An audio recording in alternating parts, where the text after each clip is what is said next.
এই কিউট বিড়ালটার মায়ায় কে না পড়বে বলেন। আজকে এই বিড়ালটা দুপুর 11টার দিকে এই ছাদের উপর দিয়ে হাঁটতে গিয়ে সে আস্তে আস্তে হাঁটতেছিল পাশ দিয়ে, তখন হঠাৎ করে পড়ে যায়।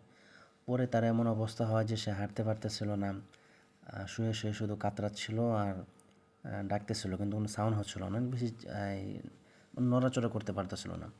হয়তো কিছুক্ষণের মধ্যে সে মৃত্যুর কোলে ঢলে পড়তো, কিন্তু আল্লাহর রহমতে আমরা কয়েকজন এটাকে দেখে ফেলি, তড়িঘড়ি করে সেখানে যাই। তারপরে এটাকে প্রথমে একটু পানি খাওয়ানোর চেষ্টা করি আমরা। প্রথমে নড়াচড়াই করতে পারতেছিল না, পানি খাওয়ার পরে কিছুটা সে স্বস্তি পেয়েছে। প্রথমে একটু পানি খাইয়ে দিই, এরপর একটু পানি মাথায় দিয়ে দিই, যার কারণে সে জ্ঞান ফিরে পায় এবং এমনকি সে চোখ খুলতে পারে। এর আগে সে চোখও খুলতে পারতেছিল না।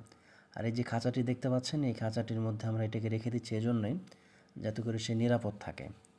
ভিতরে আমরা কিছু কাপড় দিয়ে সুন্দর করে নরম করে দিয়েছি যাতে করে তার থাকতে সুবিধা হয় এমনকি আরাম হয়।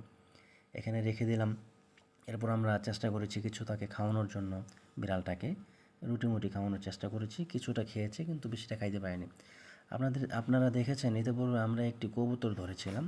সেই কবুতরটা অনেক বেশি অসুস্থ ছিল, সে মরণাপন্ন অবস্থায় এসে আমাদের টিনের চালে পড়েছিল, কিন্তু ইনশাল্লাহ আমরা সেই কবুতরটাকে বাঁচাতে সক্ষম হয়েছিলাম।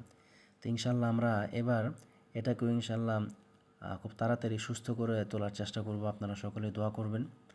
এরপর কী আপডেট হয় না হয় আপনাদেরকে জানাবো। আপনারা দোয়া করবেন যাতে বাচ্চাটি খুব তাড়াতাড়ি সুস্থ হয়ে যায়। এটার অবস্থা খুবই খারাপ, খুবই খারাপ, একদমই নড়াচড়া করতে পারতেছিল না। তো এখন মাশাল্লাহ খেয়ে দিয়ে ঘুমাচ্ছে। ইনশাল্লাহ পরবর্তীতে কী হয় ইনশাল্লাহ আপনাদেরকে আপডেট জানাবো। সেই পর্যন্ত ভালো থাকবেন। আল্লাহ হাফেজ।